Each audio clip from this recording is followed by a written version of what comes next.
Welcome to ProjectME, the podcast. I'm your host, Tiffany Carter, the founder of ProjectME, multimillionaire entrepreneur, former TV newscaster, money-making expert, female empowerment speaker, and self-proclaimed office supply addict.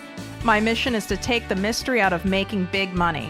Every week on ProjectME, the podcast, I'll share success tips, strategies, and stories from other entrepreneurs, experts, and millionaires, showing you exactly how you can achieve your most exceptional life. Now let's get to it.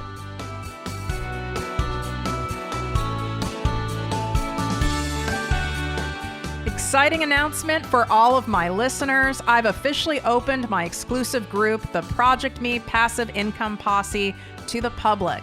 This group is by application only, so we can keep the group high vibe and spend our time, energy, and expertise only helping those of you who truly want massive success and impact.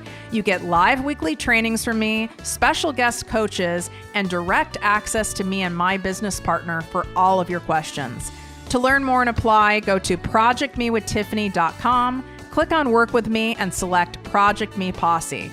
And of course, any questions, feel free to DM me at ProjectME with Tiffany.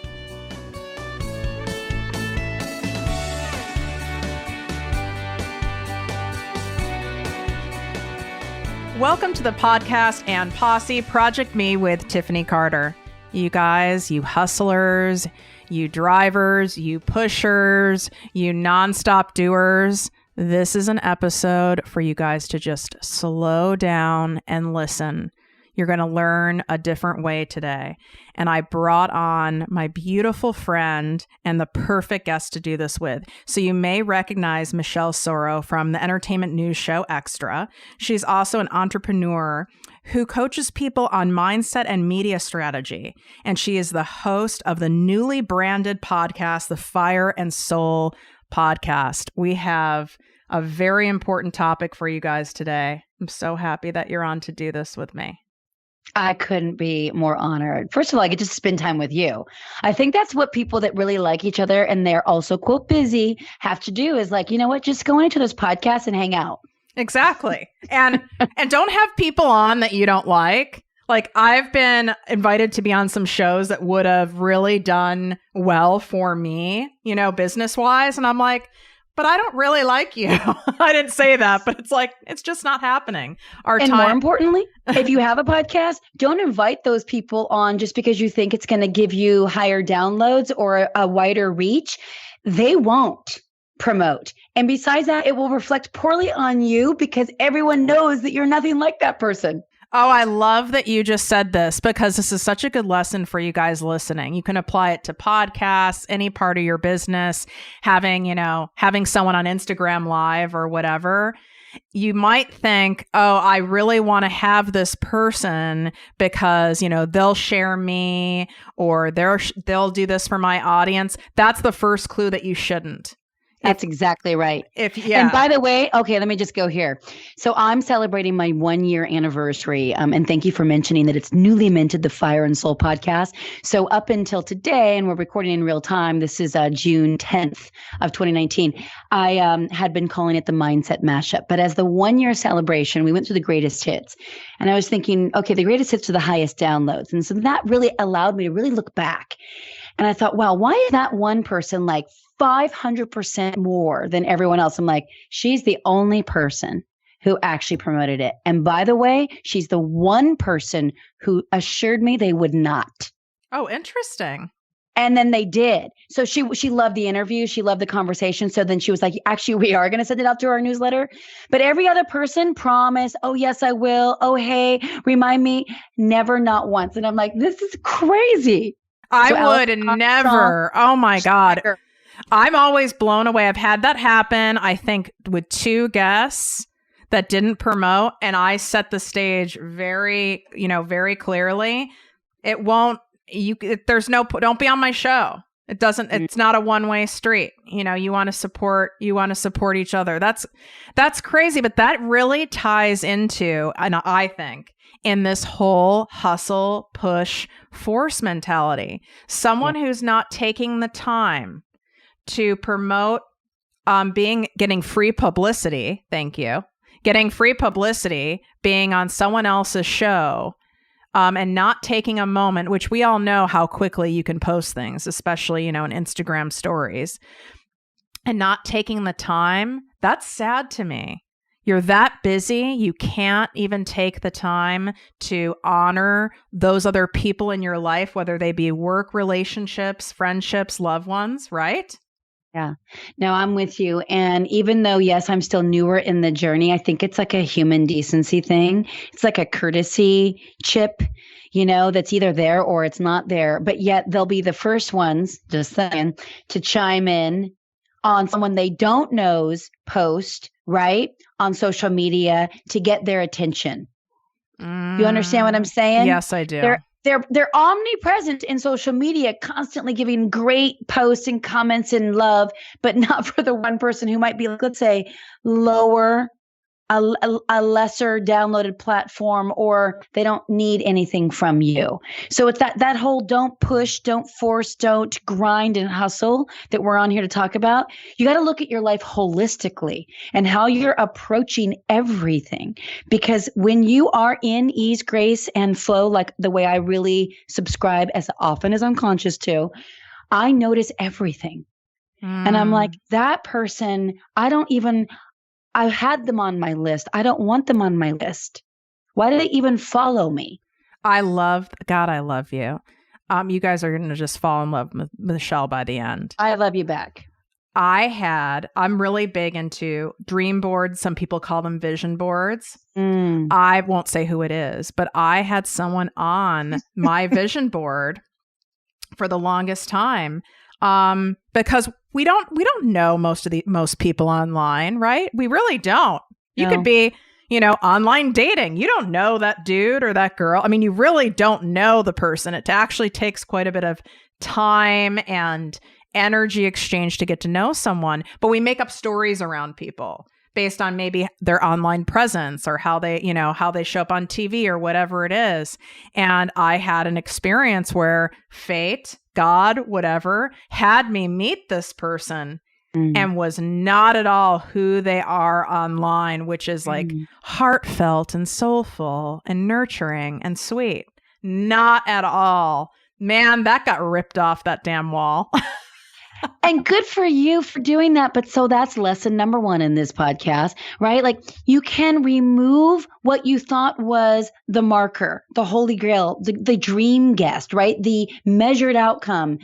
Because as you continue to be fluid, as you flow, right? Maybe we'll call it like gracefully fluid. I don't really know. We'll figure this out. You start to get awareness around what really matters and what's in alignment with your vision and who you're in this journey with, right? Who's on your left and who's on your right.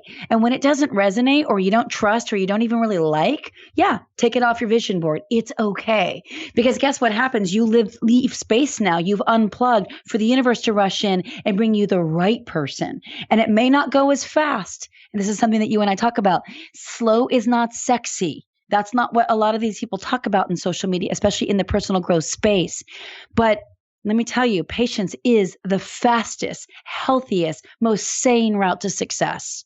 Oh, I triple that, you guys. I mean, and you loyal listeners know that, I lived in the grind, but I was spiritually bankrupt and empty. And I always say, just slow your roll. Slow leads to success, and moving so fast is the fastest way to burnout. It doesn't get you anywhere. But let me ask you this, Michelle, since you're in media, right? And you do a great job of promoting, products on TV, different books, things like that.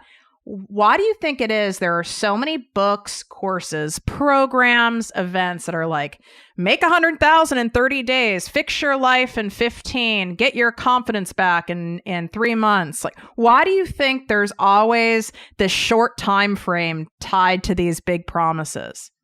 Well, too, from digital marketing, right? Like those hooks, those grabbers, those openers are everything. And it's about creating urgency, and people want things fast. Did you know, my friend, that for example, with digital courses, and I have online courses, you are coming out with, I think, an online course, correct? Yeah. Okay. There's a lot of money in those. Tony Robbins and Dean Gracios just did 40 million in their first online course. It's kind of insane. Oh, Lord. But did you know that, right? And my mentor in that space, Amy Porterfield, does about 12 to 15. Okay. And she's been in this space for 10 years. And I learned that the completion rate, if you go on your own and you're not mentored along the way, is 3 to 7%. So that makes me so sad. There's zero integrity in those fast routes. It never works. Just like starving yourself on a water diet doesn't work. You're going to be hungry at the end, and then you're going to eat everything you didn't eat because you were depriving yourself. And when you go fast and you're not able to feel things, which for me is what Fire and Soul is all about, the awakened soul, which is you're feeling, you're processing, you're getting quiet. You're allowing yourself to hear the whispers, the nudges, and the pull. And when you go with the pull, because you got quiet enough, because you were slow enough, you actually go there faster because you get to exactly where you're wanting to head, which is fulfillment. That's why we're doing anything. But yeah, the fast, quick fix, it's all a house of cards. We all know it, but it's marketing. So how do you balance that with your own mission and your own integrity? Because, you're all about being in alignment, having that beautiful mix of fire and soul, but you're also a businesswoman. Yes. Right? You're a marketer. You sell. I sell. We all don't become an entrepreneur, you guys, if you don't want to learn how to sell and promote. And you can use whatever words you want. It's all sales. Well, we're selling all the time, right? This morning I sold my dog on walking down the alley versus the front of the building to go potty because I needed to multitask and drop, the garbage in the garbage can in the bag. So I was selling him, no, this way. It's going to be fun. Come on this way, right? We're always selling, but we think that we're not selling. Or when it comes time to actually sell something that we've put ourselves on the line for, suddenly that's scary or worse or different. It's all the same. So first of all, the mindset, we got to get very clear on, it's all the same, but then you got to understand what you're really selling. And for me, I look at it as only one thing I'm serving. Right. So I teach something in my live video mastery lab because I teach laptop lifestyle wannabe entrepreneurs how to own what I call the conversion blueprint. And now it's called the Sorrow Method. It's getting its own little page in Wikipedia. It's going to be super fun. And I'll be talking about it at different universities because it is part of academia. A conversion blueprint teaches you the art of personal transformation. And that's what I always say. It's like, Tiffany, when you would sell pharmaceuticals or the things that you sell in your marketing company for the pharmas and et cetera, you're not necessarily selling the product, the service, or the good. You're selling the emotional equivalent attached to it, right? So whatever that is, this podcast, you're selling the emotional equivalent, the fulfillment, the freedom, right? The personal empowerment. We're all selling something. So once you get clear on what you're selling, you can own that. Then you're serving it. You're serving something so beautiful. So when I'm on Extra weekly, for example, and I know I got to sell fast, right? Because we've got them a great price for a limited time frame. And I get that could all seem like, wait a second, that's the same shit she's talking about she doesn't do. No, I'm very clear. I'm serving the viewers. I'm serving them a lifestyle deal that may enhance their life. You can be interested in anything if you just change your mindset around it and then not getting caught up in, did I move 10,000 units? Right? It's like, did I serve 10,000 people? They got this home and it actually made a little bit of a difference in their life, or it was fun. We all buy stuff. So why not contribute toward that than getting caught up in, I need to sell, sell, sell. That's the other people's job. It's not my job. My job is to come from a place of serving, and then I'll really take it deeper. And I'll only think I'm serving one thing, which is love. I love that. What was the catalyst that made you go from being more focused on the push and the hustle to slow your roll and go with the flow? What happened? It's a good question. It was actually not long ago. It was in February of this year. And I left my home. I walked out onto the sidewalk in a big puffer jacket, with the hood up. It was still really cold. And for LA, that means it was 55 or something. Exactly. Right. We're so dramatic. Right? Yeah. So dramatic. But the sun was out. It wasn't a foggy day. And I just laid out on the sidewalk, like I was going to do an angel in the snow. And I just was crying. And I was on the phone with my friend who lives in Florida and who had just sold her CPA firm for the same reasons of what I was trying to express to her, which is I am so, can I cuss here? Please. Okay.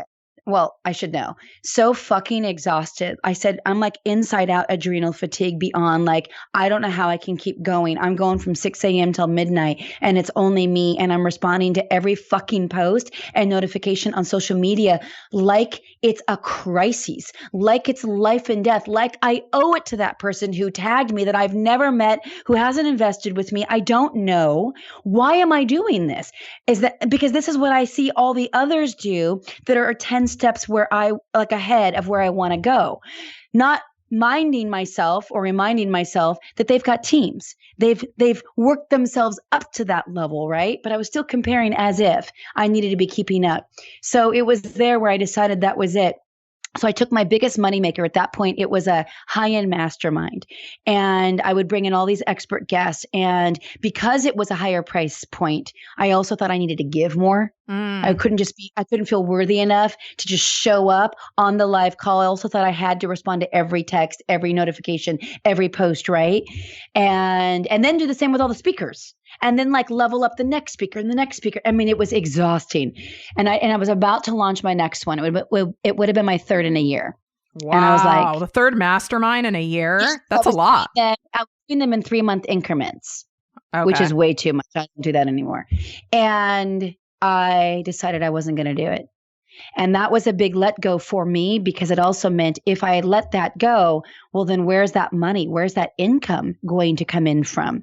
And this is why going slow and listening to your body, listening, guys, is so important, because no joke, I get the chills, within 4 weeks of letting that go, my income surpassed that by other ways in which it came through total ease and grace and quality, like coaching clients, or another way to do a mastermind with a partner where he brings in such gravitas and value, and he wants to do the daily correspondence. He loves doing it. And I can just show up for the weekly calls, and it's amazing. They all think I'm amazing. Like, you know what I mean? Like, I bring true value, but I don't have to do anything in the interim. And then when I do, it's just like because I want to, and it's bonus. And they're like, oh my God, you came into the group, right? And it's like totally works for me. But I let go of what didn't serve me. And this goes for relationships, jobs, friends. That's a big thing, guys. Toxic relationships around you. It's massive. What you're plugging yourself into with like media, TV, what you're watching and seeing online, all of it. When you let go of that and you fill it, first of all, don't fill it with anything right away. Allow it to be neutral, because then you'll know what your soul is calling you for. Well, that neutral space, though, that's the brutal space for everybody. I call it sitting in the dirty diaper. It is brutal. I remember the first time I sat in that space, and it was about just reevaluating my entire life.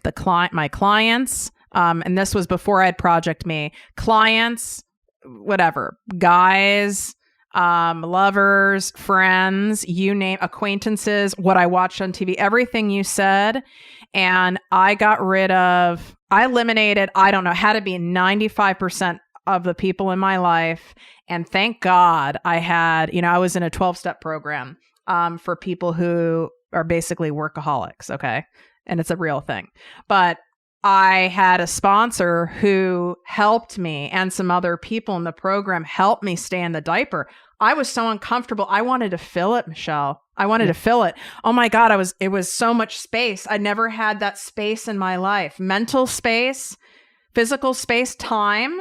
Because when we're doing all the things and have these toxic people, they'll suck your soul, your time, everything. I had all this space. It was so uncomfortable. I didn't know what to do with it. And thank God I had people help me just sitting in it. Can you relate to that? Totally. I'll never forget. And I'm exactly like you, which is why I knew that we would be friends immediately. When we had a soul connection at the Harmonious Hustle, even just real recently. And I also, when I really fully woke up, well, the grandest version of that, because it's all subtle and it continues to refine and refine and refine. It was a year and a half ago. And about 1 month later, I realized I had to get through the holidays, right? And that was early December of 2017. By the first week of 2018, I let go of 95% of the people in my life as well. Wow. A serious relationship and quote best friends that had been my quote best friends. But that title, right, that looks so good on social media, for 15, 20, 25 years. And I realized I don't even like them. I wouldn't choose them today. So, and by the way, I also do recommend having conversations, not just like ripping off the Band-Aid and not owning your part of it. Because I'm not saying these people were bad or wrong, but the quality of my consciousness when I chose them and when I lined up with them, it wasn't the same anymore. And so I wasn't comfortable connecting there anymore. But I did try to have conversations like, let's talk about this, let's talk about that. And then when I clearly saw that they couldn't own their part, then it was like, okay, you've done everything you can do. And I always say, I leave it at a ... And it's an ellipsis. Mm. I'm not saying we'll never connect again, but right now it's on a hiatus, just to keep it back to the TV language. And I'm okay with that. And then as soon as I did that neutral space that was so uncomfortable, because at first it was like, oh my God, my phone's not ringing. You know, it's the weekend and I haven't received an invite to go on a hike or to go for dinner or to go for coffee. Like, I don't have anyone. Oh shit, what have I done? And I had to sit in that uncomfortable, as you would say, dirty diaper for several months. And then one by one, I started meeting my tribe, my real tribe from where I am today. And the people that are coming in my life, it's like so soul fulfilling. And it's incredible. And I highly recommend it to anyone. You got to clean up. I 1,000% had almost identical experience. You know, it was several months. And that's the thing, you know, the line, you guys, where it's like successful people do what unsuccessful people aren't willing to do. It's yes. Like to have those amazing people in your life, to get to where you want to go in your business and feel fulfilled and happy financially, spiritually, all the things. I always say that yeah, you want to know the catch? You have to sit in the dirty diaper for as long as it takes.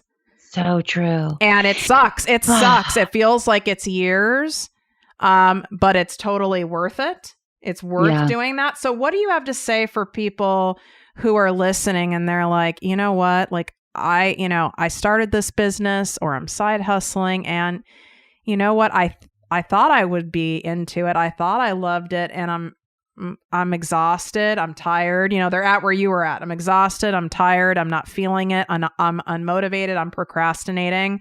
What would you say to those people? It's a good question. I would say, based on my own experience, is you got to get quiet and go back to that neutral space. I mean, I can't tell you how much meditation and source energy guided visualizations, which is different than a meditation. If you guys want to write this app down or go download it, it's called Energy for Success. My spiritual coach has me on this epic journey.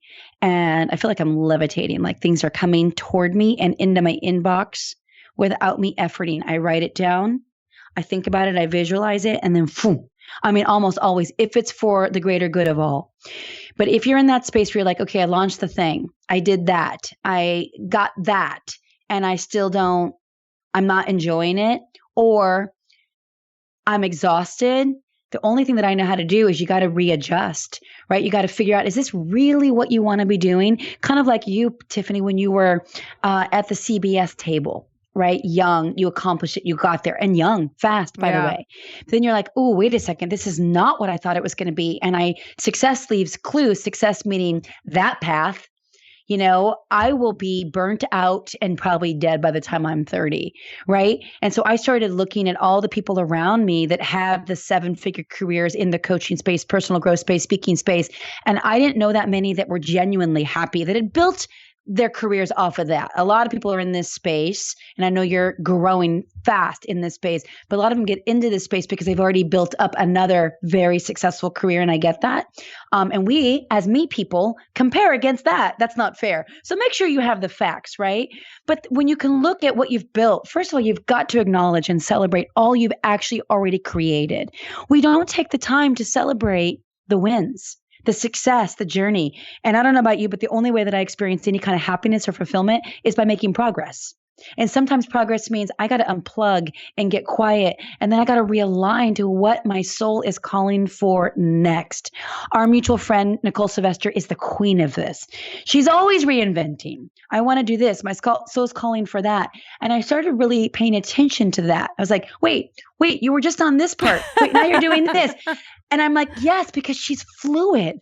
She's figuring it out as she's going, and that is okay. Who says you got to keep your head down and just stay in one lane for 10 years?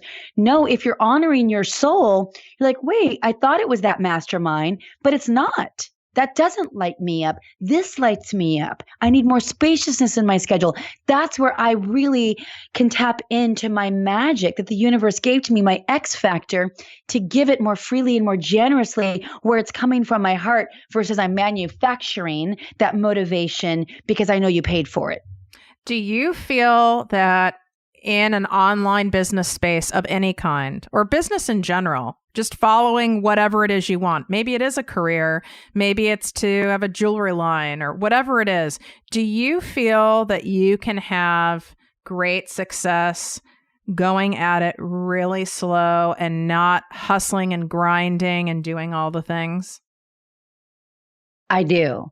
But I will say that that does not mean that I'm not taking action, but there's a difference between motivation and inspiration, right? Inspired is from within. It's inspire. And so if you're taking inspired action, then it feels right. And here's the barometer. So if everyone's like, well, how do I know, the difference? Here's how you'll know. When you consider what you're going to do, which could come under the guise of either the hustle, the grind, or the grit, or ease, flow, and grace, ask yourself one question. When I think about doing that thing, the email, the post, the launch, creating the thing, all the things, do I feel expanded or do I feel contracted? Does it feel free or does it feel stressful? If it's expansion, then it's in alignment and in harmony with the awakening of our soul. If it's contracted, then it's more hustle, grind, and grit. Does that make sense? Totally, because it happens in our bodies too.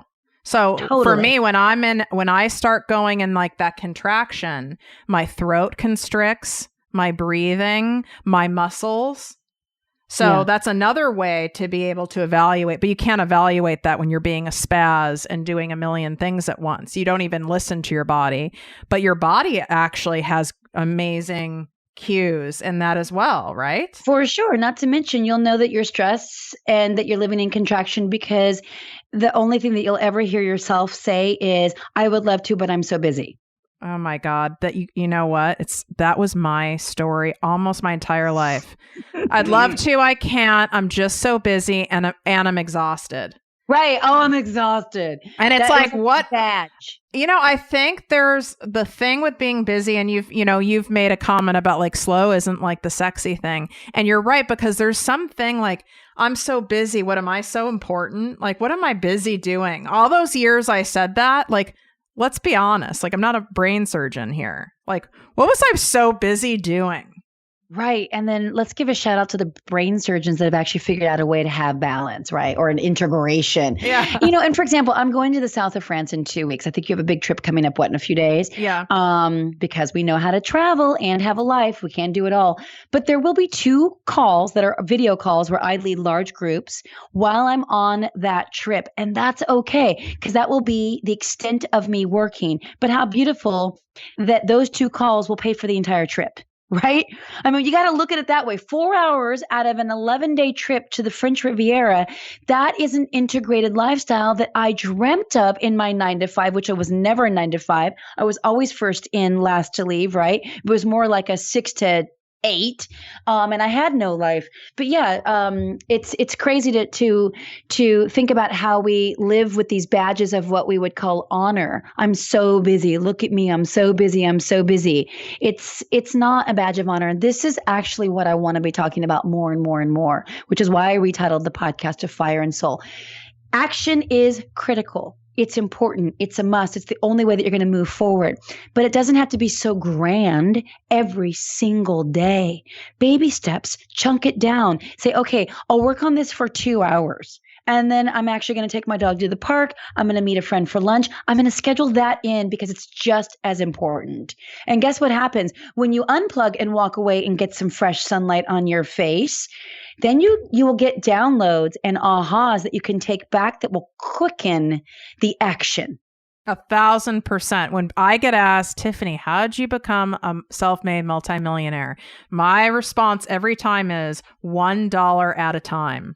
Exactly. So it's just like baby steps. Do you think that I all of a sudden just had thousands of dollars, to invest in stocks or, put in a financial institution? No, it started with $10, then $100. And it's the same with this action that you're talking about. It's like, it's okay if one day your biggest action is you did some writing. That's okay. You did action. That was an action. You didn't sit there and not do anything. You did something that felt right. Then there's other days that you're going to feel really naturally energized to do a whole lot, right? Yes. Now there are people, including one of my mentors, who would say, you make it happen, you change your state, you do a radical, induced perspective shift, and you go to the SoulCycle class or you jump on a trampoline. It's like, or not. I think that there's just as much value to honor that you need to go lay on the sidewalk, right? Or go put your bare feet in the dirt to ground, or you got to go be near the waves, to get the negative ion energy and feel the vitamin D on your bare skin. Like that's just as important as taking the action. It's action for your soul. And when you are feeling epically aligned, you'll actually, by the way, make better decisions, more conscious choices, and you'll be faster along toward the outcome because you'll be laser focused. Because you're super crystal clear. Yeah, I mean, I know what you're talking about. I know you guys listening, the Gary Vaynerchuks of the world, like God love him. It's like, you're right, like go jump on a trampoline. Like even Tony Robbins teaches, like he has that whole thing at UPW where you're changing your state. And I use that if I'm in a low vibe spot, right? If there's a difference between just not feeling it that day and it's okay, and you're not doing as much.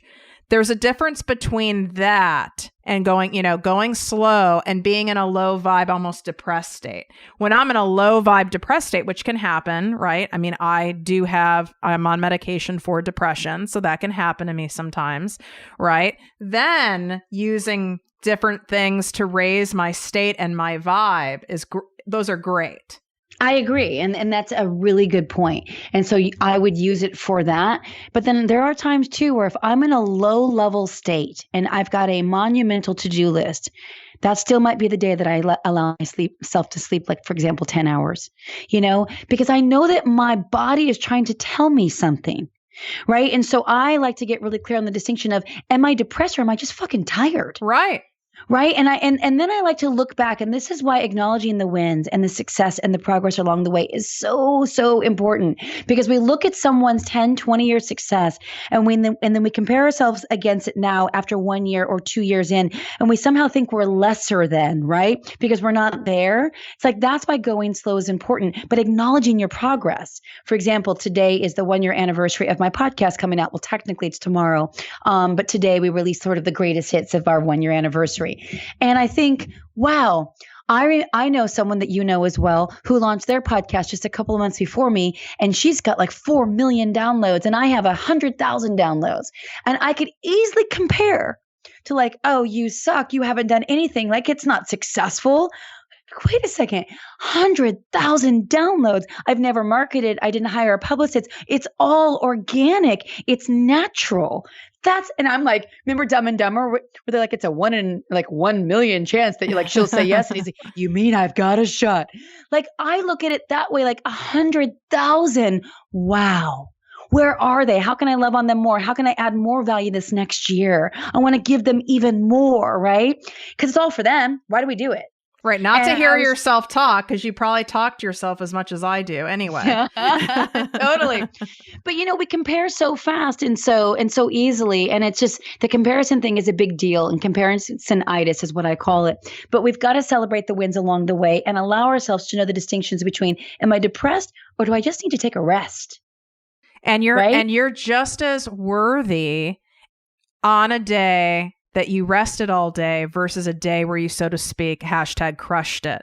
Because I struggled with that, and I can still slip into that sometimes now, where it's like on a day where I'm just, like that coffee was perfect in the morning and all the stars are aligned and I have all these things going on that I crushed. And I'm like, I had a great day. I'm awesome. And then we switch to a day where I did rest all day. And it's funny because at the end of that day, do I go, Tiffany, you did awesome today. You crushed today. No, I don't. And I'm going to encourage you to do that. Like, wow, look at you rocking the sexy of self-care, right? Because you went and unplugged and ordered in, I'm sure, if I know you well, and took a bath at 1:00 in the afternoon and then maybe laid by the pool. And that was like super busy, right? Yeah, that was a lot of work. That's a good day, but it's important. But here's the thing. So many people work so hard. And if you've got a lot of those doers and pushers and grinders listening to this podcast, then I know there's a lot of eye rolling and a lot of judgment happening right now. It's like, yeah, easy for you to say. But the reality is that it is easy to do. It's a conscious choice. And I promise you, you get there faster. It's crazy, but true. You got to try it on. Just experiment, right? Yeah. The world will still go on if you don't crush your entire to-do list by noon on Monday. Right? Just look at the top priorities. Be patient and understand what will give you the biggest ROI this week. I chunk it down. Okay, this is a crazy big list. What really do I need to do that gets me closer to my dream goal? And I do have a dream goal. What's going to get the call from Oprah? Like, that's what I do everything for. She may never call, right? But I want to earn a call from her, not because, I know like 10 people that could get me to her literally right now. I want to earn it. And so I always think to myself, does this podcast, does this post, does this speaking gig, does this course, does it all get that? Does it get a call from her? Because I've actually made a difference in the world that had her perk up, whatever, that's where I am today. And if it doesn't, then I don't do it. But if it does, okay, well then out of those 10 things, what's the priority there for this week? How do you chunk it down? I love that. I actually teach it in one of my other episodes. You guys should scroll through and find it. I manage everything with a top 3 list. So these are my top 3, it's like must-dos, because let's be honest, we put these crazy to-do lists together and then most of it doesn't get done. And then we shame ourselves that we didn't get it done. So instead of celebrating what we did get done. Right. So don't give yourself more than is realistic. So I do my top 3. Those are must-dos. And then the next 3 are, would be nice to do. And I put it in that way because then by the end of the day, I accomplished the 3 and it's like, okay, you did it. And guess what? Sometimes I don't. Sometimes I do one and some shit hits the fan and I say, fuck it, and that's real life. I have to ask you this because you mentioned, your show, which first off, congratulations, 100,000 downloads. It's huge. Thank you. Major. I feel the same way. That's major. Here's the thing. And I say this about followers, downloads, email list size, sales, whatever it is.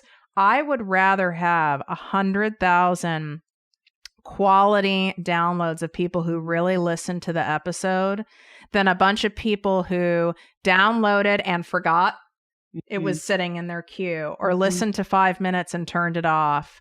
I would rather have people who were so moved by an episode, even if it's fewer people, right? Than a bunch of people who were just, maybe a half moved. I agree. And when I get an email or an Instagram message, because I leave a lot of voice messages, you and I have done that. And so now I've trained my listeners. If they find me there, we can chat or on Facebook. And when someone lets me know, or they've written it out, taken the time to write out what something meant for them, and then therefore what I mean to them, but I don't take it for me personally. It's really what that episode, what that topic, what that insight gleaned for them. I will cry every single time. It's like, and I'll just be like, oh my God, like this is my why. I don't do it for me. Look at me. You know how it is. Podcasts are a lot of work. Yep. It's a massive time commitment. For every one guest, there'll be a minimum 3 to 4 hours of work between prepping, getting it recorded, and then the back end that my producing team does. It's a lot. Yep. And then just getting it out to social media, that's a whole nother thing. So I don't do it for me, and there's no money in it yet, or may never be. So when someone writes in to say that they really loved it or that it meant something, that's everything. That's my payoff. And that's genuine. versus you market the damn thing and it's all a house of cards because you spent $50,000 a month on your Facebook ads or your Instagram ads. And are they even really listening? Or you hired some fancy publicist to put it in a, big magazine. Then what? Okay, so you just got 100,000 new followers, but do they listen? Right. That's why I would rather grow it organically. All things in life.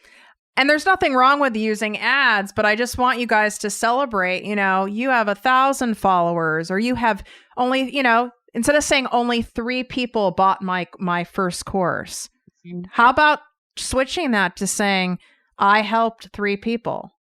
Totally. When I started my email marketing list, which I don't refer to it as that, it's a community and each person is a human, right? And it's such a different mindset. And I never refer to it as a list. But when I first started, there were 554 people in my community. Oh, that's great. And they were not even people that were, well, maybe 100 were through my courses. It was like anyone I'd ever emailed, like my boyfriend from high school's family, 10 years ago. It was hilarious. And, but my open rate, as my former assistant said to me, she goes, you're getting a 37% open rate. Oh, that's insane. That's not normal. Over time, my open rate is still 26 to 28%. Now I don't know much about marketing, but I know that's a really high open rate. Extremely high. Right? Go slow, build it, be consistent, right? And then have certainty that you have value to offer, that you're on the right track. And the only way you'll know that is if you've gotten quiet enough to listen, right? And you don't stress yourself out so much, or you jam pack your to-do list, where you never take a moment to just be like, is this really what is calling me? Now, one of the things that I get asked often, whether it's by people who, I coach privately or in my posse or after I speak somewhere, is, Tiffany, how do I know what to spend my time on? You're saying less is more, right? Less is more, slow your roll, focused, aligned action. But how do these people know what our actions are they supposed to be taking when so much is coming at them? They're being marketed of, build your quote unquote email list, do this to grow your social media following. This is how you start a course. Da, da, da, da. They're constantly being bombarded. How do they know? Okay. Who are these people? Are they like us, message driven entrepreneurs? Yeah. They want to help people. That's what's at the core of it. They want to help people with blank, and we can fill it in with whatever. Okay. And then not knowing exactly where to start. And then maybe having, let's say, not as many followers, either in an email list community or on social media. Yeah. So for me, I do everything with Facebook Lives. So last year I generated in less than 9 months a 6-figure side business. I used to refer to it as a side hustle, but I never hustled. So now I don't love that word. So I took the word hustle. So it was a side business by sharing in Facebook Lives what I was up to. And I am very good at the conversion blueprint. So I do know that there is that. I've been teaching it for 10 years. But I was able to enroll a 6-figure side business. So I would say if you're not doing Facebook Lives, that's an algorithm reach of 5 times over a traditional post, or let's say a 20%, if you're lucky, open rate on an email. Right? But I do think consistency is key. So wherever you're going to start somewhere and be consistent. So I did Facebook Lives 2 times a week, just 2 times a week, and not even at regular times. I just went on 2 times a week. I got inspired by our girl, Nicole Sylvester. She challenged me to my very first Facebook Live. I just think right now Facebook is doing the algorithms. That's where I find it to be the most effective. And then emails. Yeah, I do. I started with 554 people. And I put out an email, and I still do every Monday. And I built up a runway. I didn't know how to do that. I didn't even know that you had to have extra software or special software to do a list of more than 20 people, right? But you learn as you go, and go slow. And then you're going to look back in 6 months or in a year from now, and you took one little step. And you're like, wow, I actually do that now, and I don't have to think about it. It's the infrastructure is there. Foundation is everything. So decide what is going to give you the best ROA, but also line it up with what lights you up the most, what comes most natural. I hate writing. I like speaking. I like speaking off the cuff and in real time, live. So Facebook Lives for me have helped me generate a massive business that I'll triple this year. just on Facebook Lives. But then the second piece that I want to add to that, just because if you say that they're all wanting to help people, you got to have a community.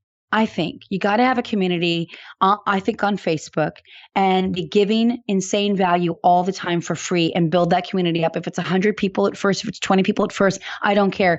But that's where I go in. I have a Facebook Live Challenge community. Listen to this. On any given day, it's already at 1,400 people in just 3 months' time. All natural, very fast. Yeah, but on any given day, 30 to 35% of the members in there are not only engaging, but they're doing live video. It's unheard of. It's unheard of. Why? Because you transform by putting yourself on live video. So I naturally want to go in there and support and cheer on.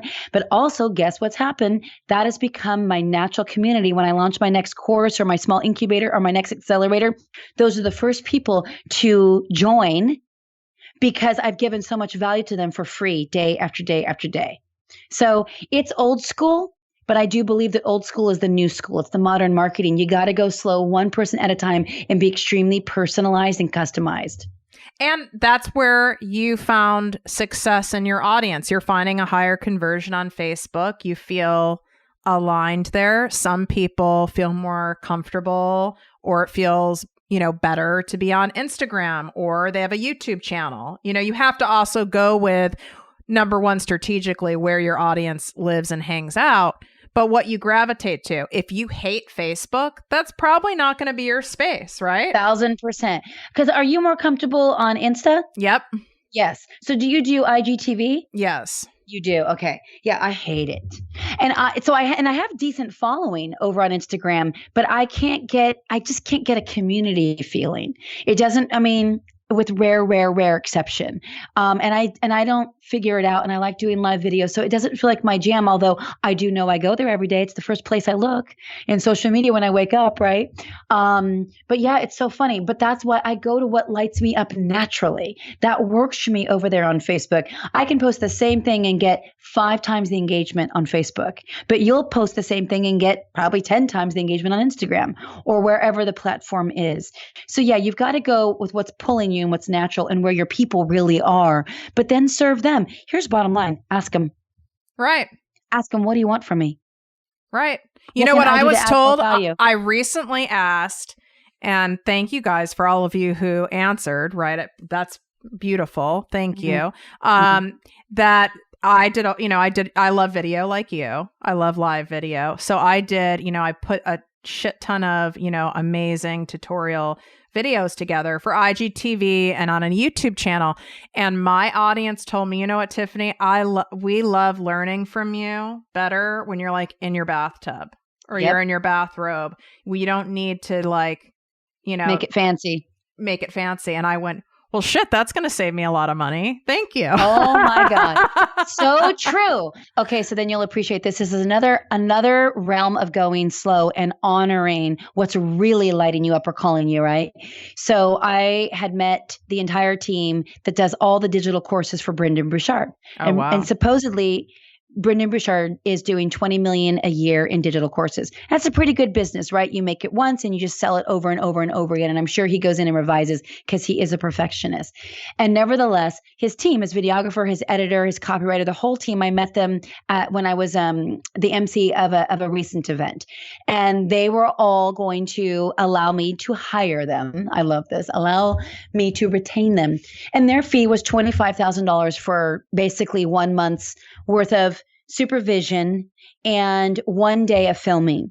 Oh my God. And I was going to do it. I had said, yes, send me the contract over because I thought I needed fancy. Then I call up my friend, Jacqueline Malone. Jacqueline Malone is a marketing genius. I'd love for her to be on your show. She's such a beautiful soul. I didn't know her. She came on my show and then we became friends and she's helped me so much along the way with just really great ideas that I decided to take action on because it resonated, right? I didn't do it just because she said it resonated.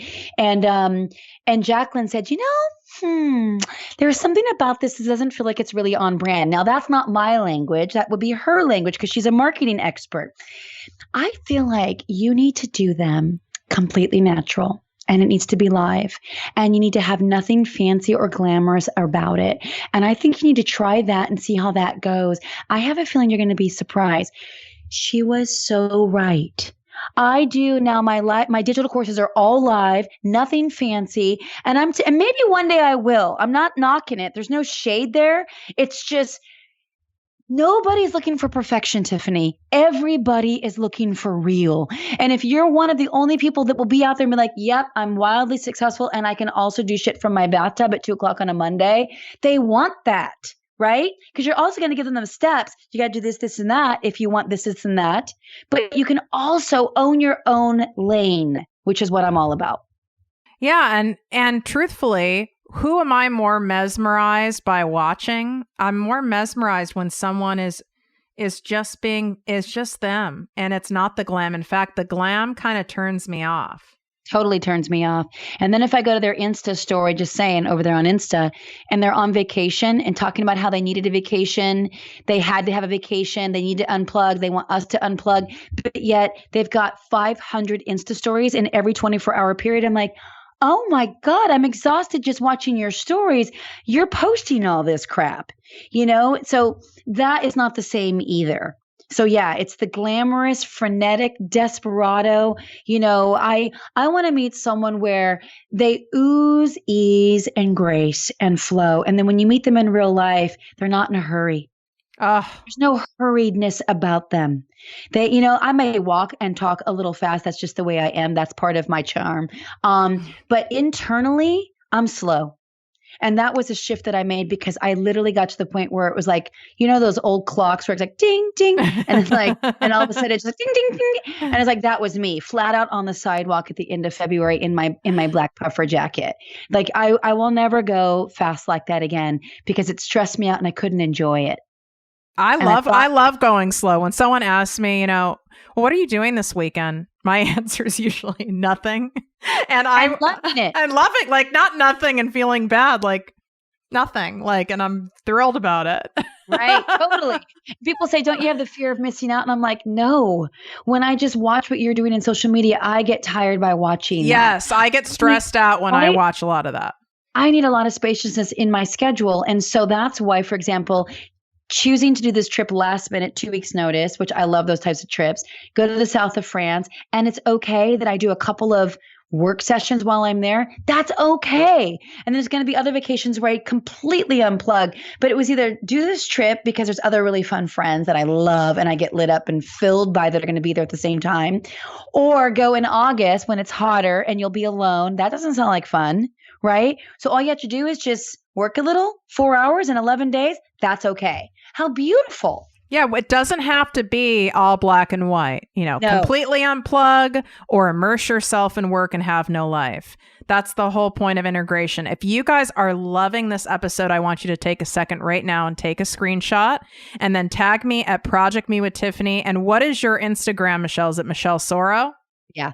Okay. And at Michelle Sorro, Sorro, tag us both right now. If you're driving and you forget to tag Michelle, I'll make sure to tag her for you and reshare it. This lets us know that you guys love the episode, that you loved hearing about slowing your damn roll and you can have great success without going fast and furious and doing all the things all the time. There's evidence right here of two of us who are living and breathing and doing it. So just take a second, do that screenshot, share it, and tag me at ProjectME with Tiffany and at Michelle Sorro. And this will help us know that it resonated with you guys, that you got something good out of this. So I got to ask you this. If you knew, I like what if questions. I was like that teenager who always did that. What if you were told, Michelle, I can guarantee you that you will hit, let's just say $1 million. This is a new business of yours. So $1 million net, not gross, like take home $1 million in 2019. But to get there, you're going to have to go fast and furious, like 12 hours a day, 6 days a week. Or you won't hit $1 million, and I'm not putting this in the universe, but you'll make $1 million in 3 years going at the pace you're going now. What would you do? Really great question, because at first, when I only got the first half of that, I was like, well, it's already June. So yeah, I'll work 12 hours a day for 6 months to make sure that I hit 1 million net. Obviously I'll take the latter. Yeah, I got to have a life. I'm opening my heart up to love again. Friends and family are a priority. I want to spend time with people that I care about. It's not about the money. It's about the mission. It's about building the community. And that makes me want to cry. Like, I'm very clear on my priorities. And what really matters, there will be money. There's plenty of abundance for everyone. It's not about that, but it's about going slow and really taking care of the people who've invested with me by just time. Time is our most precious commodity. So for anyone listening right now, we thank you. Like, that is incredible. Yeah, I'll go slow. See, you guys, I have the chills right now. And it doesn't have to be that way. She could easily make 1 million, in the next 6 months. But my point in the question is, right, wouldn't you rather just enjoy and relish in the process and enjoy your clients, enjoy your friends, enjoy your time with yourself, your animals, your kids? And yeah, it might take a little longer, right? It might not look as sexy, but wouldn't you rather have that? I know I would. Well, and what's interesting is that you got to ask yourself those long-term questions, and this is what is your legacy? That will really shine light on how committed are you to this lane, this path, this mission. If 3 years is too long, you're in the wrong business. But if you know you're going to be there in 3 years, 10 years, 20 years, because you know this is what you're made for and what you're supposed to be doing, you'll go slow. Why rush when you've got the rest of your life to get there? And by the way, you'll never get there. As soon as you hit the 1 million net, you're going to want 10 million net, right? And so if you can't enjoy it along the way, then what is it all for? What comes up for me when you just said that, and I'm glad it did. It was clearly a divine download, because this means that, the listeners want to know this, a good percentage of them. When I was 25, right? I didn't have the pressure of time. Mm-hmm. I would tell myself, and people would mirror back to me, right? Yes. You have all the time in the world. At 30, you have plenty of time. And when you get about 35, no one says it anymore. No, it's like, that's gone. It's like, then you start getting called like Mrs. at the grocery store. Anyway. No, ma'am. Oh, ma'am. Yeah, you get ma'am. I get Mrs. I'm like, oh, okay.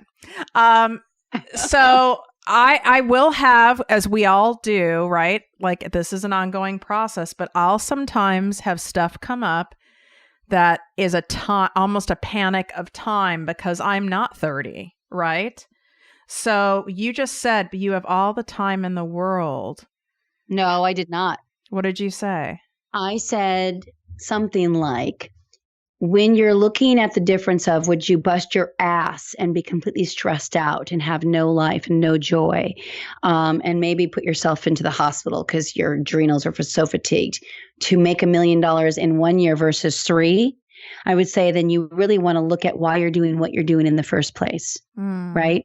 So it's not that you're not making money. If you're not making money and you've been busting your butt and doing all the things, right, and you've been really well guided, and it's been a year, you might want to take a look at something, right? That's different. Like, I have friends that do like network marketing, CBD oil or whatever, and it's been a year and they've done all the things and they're still not making any money, like $200 a month. Something's up there, and it's probably first and foremost in the mind, right? It's a shift. It's an unlocking of a limiting belief, oftentimes, because money mindset is all it's energy. Mm-hmm. And so if you're looking at that example of the what if 1 to 3 years, what my point was is this your legacy or not? I get that we got to make money. There's kids to feed and bills to pay. That's different. If you've got to make money and you still want to do the side business and grow it slowly, go get a side job.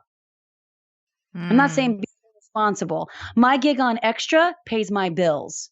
Does it light me up the way that this other stuff does? No, not in the same way, but in a different way, right? But it pays the bills enough to allow me the freedom and spaciousness in my schedule to do all this other stuff, because that's a 1 hour a week gig. Yeah. But I earned that. It took 10 years to get there. Yeah. And I love how you look at that. It's like, that is your investor, right? That gig is an investor truly in your life and in your business, right? I look at TLC Enterprises, my other company, that funds ProjectME with Tiffany, right? Totally. And it's how we're looking at it. Do you believe that? How do you feel about time? This is where I want to wrap up with this. How do you feel about time? Because what scares people about going slow is that there's not enough time. So what do you say to yourself about time? I think that when we try to control based on some preconceived idea of how things need to go according to our myopic timeline, then we've just forgotten about something called the universe, something called source energy that totally has our back and that knows the greatest good for all. So when we can unplug from this thing called trying to control, right, and surrendering to the divine right timing of all, we can look back right now. I don't care what we've done in our lives, what we've accomplished, what we want to accomplish. We know that right now it's probably better than we could have ever imagined, right? And that everything worked out for our highest and best good in one way or another, including the trauma, the tragedies, the unspeakable, awful things that happened to us in our lives. You've experienced the same, but your message became your message. Now you're getting to heal so many others because of what happened to you, right? So life is always happening for us. It's always a gift. Time is an illusion. When we can just tune into divine right timing and stop trying to control it all. Control it all. I'm talking too fast. The universe always has our back. Always. You guys take this with you today. There is no rush. No one's chasing us. It's all in divine time. It's all in the unique timing for you. And your timing is going to be different than mine, than Michelle's, than the person next door. And the belief there and the faith there is that it's all happening in the right time for the greatest good of all, including you. Yes. And then the last piece is, again, I take massive inspired action daily. I mean, I really do, except for those days where I'm like, no, I need to go to the sidewalk, right? Or to the bluffs with my pup. But for the most part, I do take action every single day. I send the emails, I make the calls, I do the posts, I reach out. I'm in constant business development, but I do it at a pace where it's comfortable and where it doesn't feel frenetic. And then I block it. I chunk it down, like you were talking about your top 3 must-dos and the nice-to-dos, whatever the language is. Like, I just don't want people to think like, wow, she's just makes it seem so easy. No, it can be easy, but you've also got to take action. But then make sure that you're creating a life that it's doable and that you can experience that peace, that ease, and that grace that you were saying that you envied when you were 30 years old and looking at all the pharmaceutical reps that had success and joy. Wow. Right. And now I'm one of those people that I would have been very annoyed by. Totally. And I get this is not the conversation that's mainstream, but I have a feeling, especially with more as social media is taking over all of our lives, and we're so subconscious to it, of the control that it has over us. This is so needed. It's ridiculous. Thank you so much for coming on and having this conversation. And this is not the end of the conversation, you guys, because we all need to be reminded there's so much more we can discuss on this. So again, take a quick screenshot. Let us know you love the episode. Tag me at ProjectME with Tiffany. Tag Michelle at Michelle Sorro, Sorro. And let us know, how did this episode make you feel? Do you want to hear more about this? Or would you rather, just hear me tell you how to make the quick cash? I have a feeling I know the answer. Thanks for coming on, girl. It's an honor, girl. If you enjoyed this podcast, please write a 5-star review on iTunes. Not only will this make me super happy, but it will allow more listeners to find our special show. Simply help me help others.